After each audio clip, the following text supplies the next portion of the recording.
Hoje é o Dia Mundial da Oração e esse dia é muito especial porque mulheres cristãs no mundo inteiro se unem em uma oração comum e ecumênica. Olha que coisa bonita e forte, né, de acontecer. E a oração é algo que muitas pessoas já se dedicaram a escrever e refletir. E nós queremos saber quando e onde rezar. Muita gente tem dúvidas sobre a oração pode ser feita em que situações.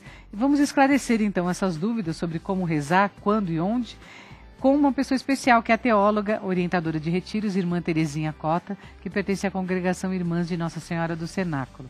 Irmã Terezinha Cota, muito obrigada, viu, por ter aceito o nosso convite. Eu é que agradeço. E vamos falar então sobre essas palavras, né, que expressam o sentido de falar com Deus, como rezar e orar. Qual a diferença entre elas? Na verdade, são terminologias.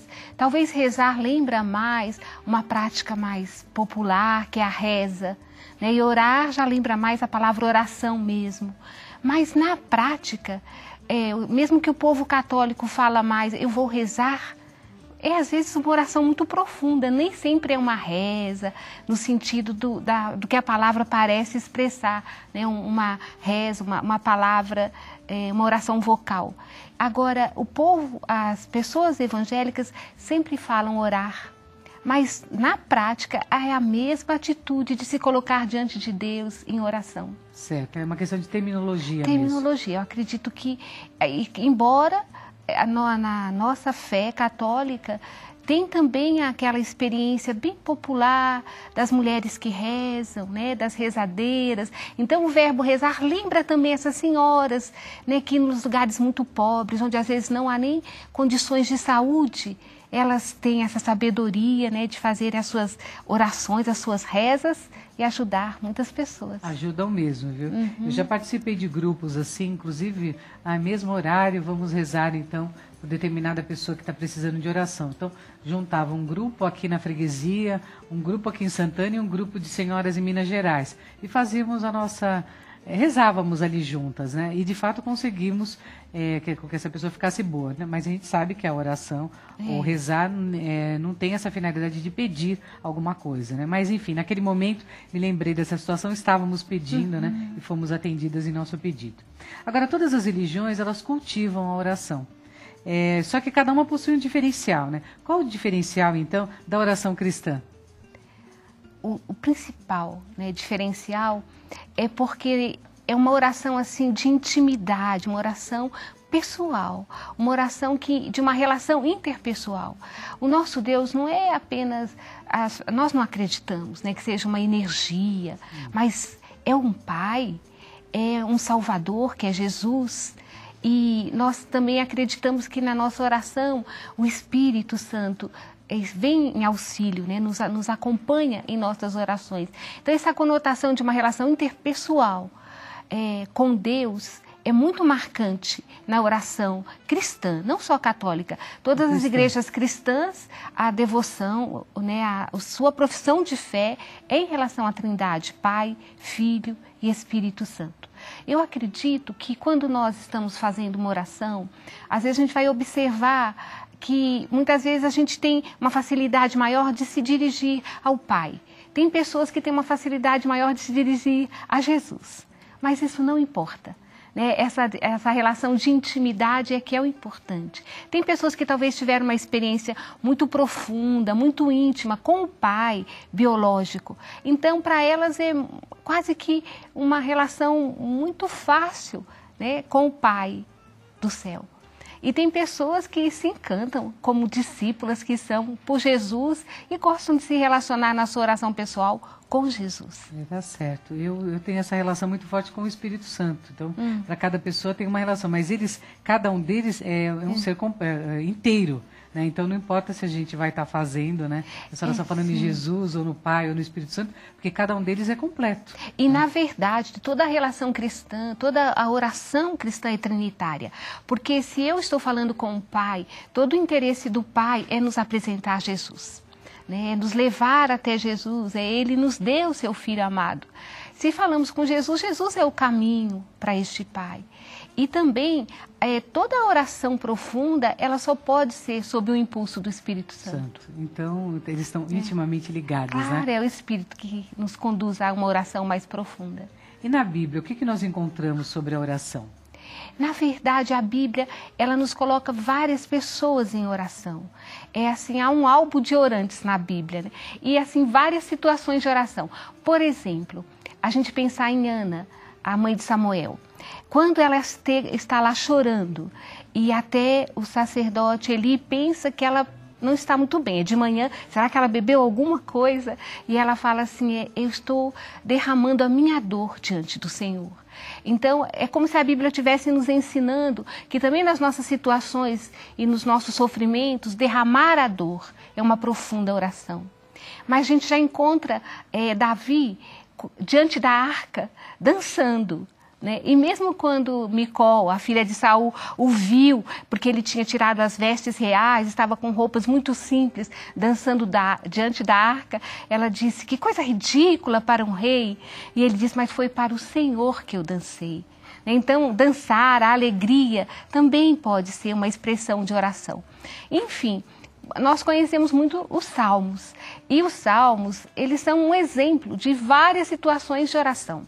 Quer dizer, é como se a Bíblia quisesse nos ensinar através dos Salmos, que em todas as situações da vida nós podemos orar. Nós podemos nos colocar diante de Deus e apresentar a nossa vida tal qual ela está. É verdade. Os Salmos são muito especiais e para algumas pessoas é uma oração que às vezes fica até mais simples, né? Tem muita gente que fala nos Salmos, né? Eu gosto muito desse Salmo ou de outro Salmo na Bíblia. Me encontro, né, quando faço essa oração, eles parecem que realmente tocam muitas pessoas, né? De um jeito muito especial. É interessante que tem um programa de rádio, não sei se eu posso dizer. Pode? Irmã, fica à a Rádio vontade. 9 de Julho, né, um programa de 21 horas até as 10 horas, o professor Matias fala só sobre os Salmos e é muito interessante como que ele nos coloca em oração. É verdade. Porque ele comenta os versículos, ele explica, mas sempre que vem o fundo musical, né, que a irmã Rosinha coloca, é uma experiência de oração que as pessoas fazem. Eu acredito que cada ouvinte acaba rezando com aquela mensagem do Salmo. E o professor Matias é muito feliz. Ele é um mestre. Ele é um mestre. Eu também sou uma admiradora do trabalho dele, viu? Concordo com a irmã. Agora, a oração é um diálogo com Deus. Se é um diálogo, existem alguns elementos que são necessários, né? Que elementos seriam esses, irmã Terezinha?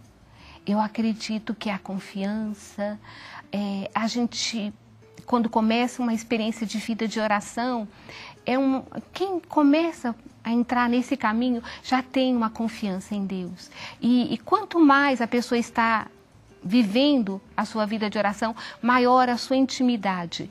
Claro que a oração que eu estou falando não é aquela oração apenas em que eu vou ler, mas é a oração em que depois que eu leio o texto bíblico, eu também silencio para escutar as inspirações. E acredito mesmo que aquela palavra tem algo a dizer para a minha vida nesse momento, nessa situação. Mas eu acredito que a coisa mais importante é a confiança em Deus. É se colocar diante de Deus com toda a confiança. Eu acho belíssimo no Salmo 139, né, que é o Salmo 138, que diz assim, Senhor, Tu me conheces a fundo, Tu sabes tudo de mim. Então a gente pode se colocar diante de Deus com toda aquela confiança, não temos nada a esconder de quem nos conhece a fundo e apesar de nos conhecer a fundo, nos acolhe, nos ama, do jeito que somos. E aí nasce esse diálogo íntimo, né, que é feito de escuta da palavra, de meditação dessa palavra, de compreender as inspirações que Deus vai trazer para a nossa vida. Agora, muitas pessoas pensam que o lugar de oração é na igreja, ou então outras pessoas acham que é num local que foi escolhido dentro da casa, na frente de imagens. Tem gente que imagina que somente nesses lugares se poderia orar ou rezar. Existe um local apropriado? Ou onde e quando podemos rezar? Então, os locais ajudam, claro, a gente não pode negar isso. Uma igreja silenciosa, uma capela, a natureza. Tem pessoas que, como São Mateus aconselha, só conseguem se concentrar no quarto, entram no quarto, fecham a porta e lá se concentram. Para essa oração mais profunda, muitas vezes realmente o local vai ajudar demais. Seja a capela, o quarto, seja no jardim, no espaço, né, de natureza. A natureza nos fala muito de Deus. Mas eu sempre me lembro quando a samaritana perguntava para Jesus: é aqui que devemos adorar ou é em Jerusalém? E Jesus disse: os verdadeiros adoradores adorarão o Pai em espírito e verdade. É como se nós pudéssemos aprender que qualquer lugar pode se tornar um lugar sagrado, onde nós podemos estar conversando com Deus. Imagine em São Paulo pessoas que vão trabalhar, que moram longe e não vão ter aquele tempo de manhã para se recolher, para rezar. Por que não no ponto do ônibus, dentro do ônibus, dirigindo, no metrô? Aquele silêncio interior, aquele recolhimento que a pessoa cada vez mais vai adquirindo, vai tornando possível ela rezar em qualquer lugar. E adorar a Deus pode ser em qualquer lugar. Eu posso dizer assim, esse é o mistério da encarnação. Depois que Jesus veio a essa terra, não há um espaço que não seja sagrado, onde a gente não possa se encontrar com Deus. Muito bom, né? A gente vai continuar conversando no próximo bloco, viu? Você também está convidado a continuar conosco. Hoje estamos tratando sobre oração. Eu tenho certeza que vai fazer muito bem para o seu espírito, se você incluir mais orações aí no seu dia a dia. Eu volto já.